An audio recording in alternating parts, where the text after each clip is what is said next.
Mishra commission. దళితులు క్రైస్తవ మతం తీసుకున్నప్పటికీ వాళ్ళ మీద కులవక్షత పోలేదు, అంటరాంతనం పోలేదు. దళితులు కులవక్షత పార్టీ దళితులు క్రైస్తవ మతం తీసుకున్నా రంగనాథ్ మిశ్రా కమిషన్ రిపోర్ట్ ఇచ్చింది కదా, కేంద్రం వేసిందే. అదే సమయంలో ఇది 2007లో వేస్తే సతీష్ దేశపాండే కమిషన్ రిపోర్ట్ కూడా ఉన్నది. సతీష్ దేశపాండే కమిషన్ రిపోర్ట్ కూడా ఉన్నది, 2008లో వచ్చింది. ఇందులో కూడా దళితులు క్రైస్తవ మతం తీసుకున్నా వాళ్ళ మీద కులవక్షత పోలేదు అని చెప్తున్నాడు, అంటరాంతనం కొనసాగుతుందని చెప్తున్నాడు. ఇది కమిషన్ల అభిప్రాయానికి వ్యతిరేకం, కేంద్ర ప్రభుత్వం వేసింది. ఇది రాజ్యాంగం ప్రకారంగా రాజ్యాంగానికి వ్యతిరేకం, ఆర్టికల్ 25కి 14, 15కి వ్యతిరేకం. ఈ 1950 రాష్ట్రపతి ఆర్డర్ అనేది అంబేద్కర్ అభిప్రాయాలకు విరుద్ధం. ఇది మా స్వేచ్ఛకు విరుద్ధం, ఇది మా హక్కులకు విరుద్ధం. ఈ విషయంలో మీకు ఒక విషయం గుర్తు చేస్తున్నా. నేను అంటున్నా, మన సనాతన ధర్మాన్ని బయట ప్రచారం చేస్తుంటాం, హిందూ ధర్మాన్ని ఇక్కడ కుల వ్యవస్థ గురించి అక్కడ చెప్పకుండా హిందూ ధర్మం గొప్పతనం గురించి మాట్లాడుతుంటాం. నేను అంటున్నా, ఈ మధ్య కాలంలో 100% ఫండమెంటల్గా ముస్లిం దేశాలుగా ప్రవక్త దేశాలుగా ఉన్న కాడ మన హిందూ దేవాలయాలు ఏర్పడుతున్న విషయం మనం మర్చిపోవద్దు. 2024లో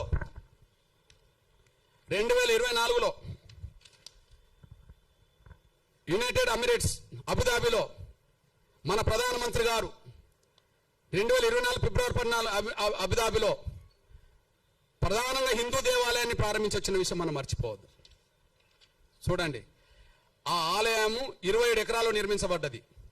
యుఏ ప్రభుత్వం భూమి ఇచ్చి మద్దతు ఇచ్చింది. ఇది హిందూ ముస్లిం దేశాల సాంస్కృతిక సంబంధాలకు చిహ్నంగా నిలబడ్డది. ఏ దేశంలో? గౌరవ ప్రధానమంత్రి నరేంద్ర మోడీ గారు ఎక్కడికి వెళ్ళాడు? మన ప్రధానమంత్రి గారు అక్కడ హిందూ దేవాలయాన్ని ప్రారంభించడానికి వెళ్ళాడు కదా, అక్కడ హిందూ దేవాలయం ప్రారంభించడానికి వెళ్ళాడు కదా. అక్కడ 27 ఎకరాల్లో మన హిందూ దేవాలయం నిర్మించుకున్నారు కదా. దానికి అక్కడ ఉండబడే ముస్లిం ప్రభుత్వమే భూమి 27 ఎకరాల భూమి ఇచ్చింది కదా. ఆ ప్రారంభోత్సవానికి అక్కడ ఉండబడే రాజు కూడా వచ్చాడు కదా. ఏ రాజు? ముస్లిం రాజే కదా. ఆడ ప్రారంభోత్సవానికి ముస్లిం రాజే వచ్చాడు కదా. ఇప్పుడు పాశ్చాత్య దేశాలు అమెరికా క్రైస్తవ దేశం అని మనం అంటున్నాం అనుకోండి, అక్కడ హిందూ దేవాలయాలు కట్టుకుంటే ఎవరు అడ్డం పడలేదు కదా. ఆడ ఫలాని మతం ఉంటేనే మీకు ఉద్యోగాలు ఇస్తామని చెప్పలేదు కదా.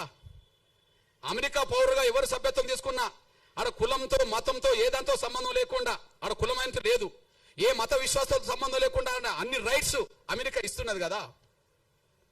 అమెరికా అన్ని రైట్స్.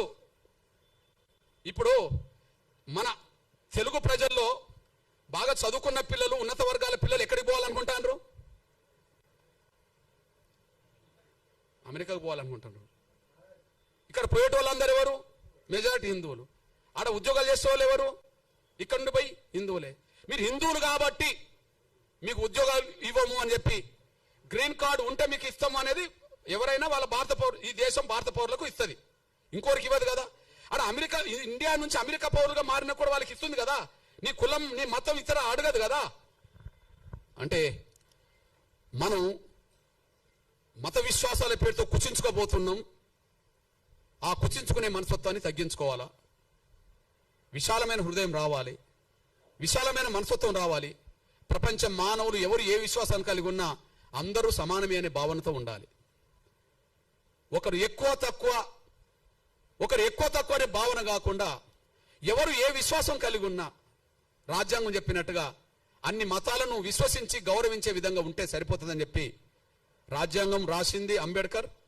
దానికి అనుగుణంగానే పరిపాలన జరగాలి కానీ ఒక దళితుల మీదనే వివక్షత ఆంక్షలు ఉండొద్దని, మీరు పెట్టదలుచుకుంటే అందరి మీద పెట్టే స్థాయి వస్తే ఒకసారి పెట్టి చూడండి అని, ఒక దళితుల మీదనే ఆంక్షలు వద్దని, మీరు పెట్టదలుచుకుంటే అందరి మీద పెట్టే స్థాయికి మీరు రావాలని, అందరి మీద పెట్టడం కూడా ధర్మం కాదని, ఎవరి విశ్వాసాలైనా కలిగి ఉండడానికి అవకాశం రాజ్యాంగం ఇచ్చిందని చెప్పి మేము భావిస్తూ, మేము దళిత క్రైస్తవులకు విజ్ఞప్తి చేస్తున్నా నేను 100 ఏళ్ల నుండి ఈ సమస్య పరిష్కారం కాకపోవడానికి కారణమైంది. 100 ఏళ్ల నుండి ఈ సమస్య పరిష్కారం కాకపోవడానికి కారణమైంది. 1950లో హిందువులు తప్ప మిగతా వాళ్ళందరూ ఎస్సీలు కాకుండా పోయారు. కానీ పంజాబ్లో అక్కడ దళిత సిక్కులు యుద్ధం చేశారు. వెంటనే 56లో సిక్కులు, దళిత సిక్కులు ఎస్సీ హోదా సంపాదించుకున్నారు. 1990 వచ్చేటప్పటికి దళిత బౌద్ధులు పోరాటం చేశారు. ఆ పోరాటానికి చిహ్నంగా దళిత బౌద్ధులు కూడా ఎస్సీ హోదా సంపాదించుకున్నారు.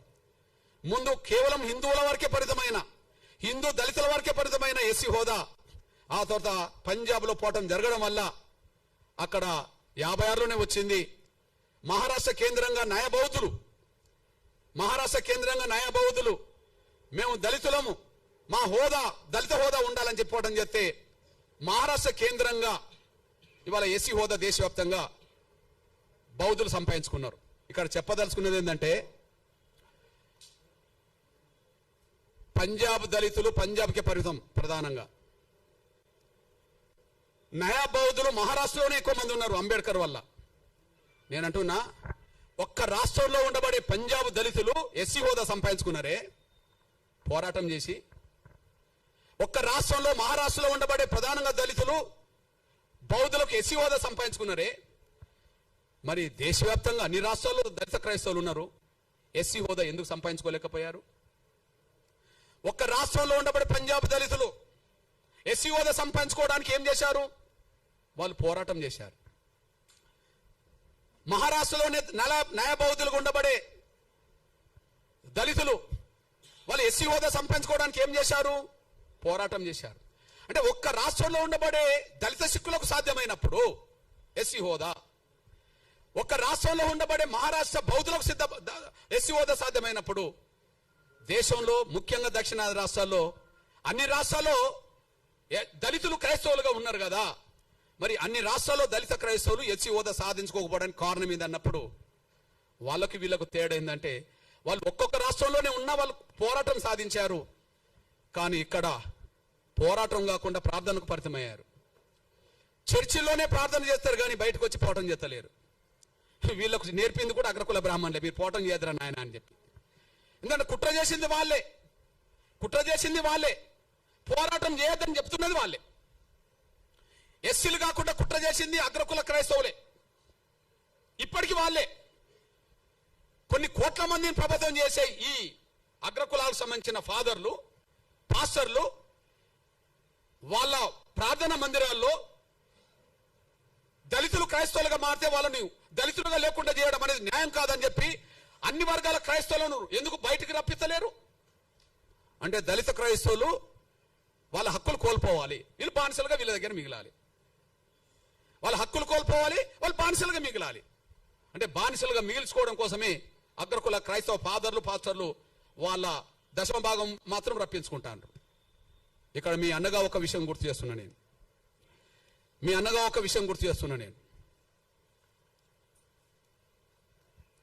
భారతదేశ దళితులు ముగ్గురిని స్ఫూర్తిదాయకంగా తీసుకోవాలి దళిత క్రైస్తవులు.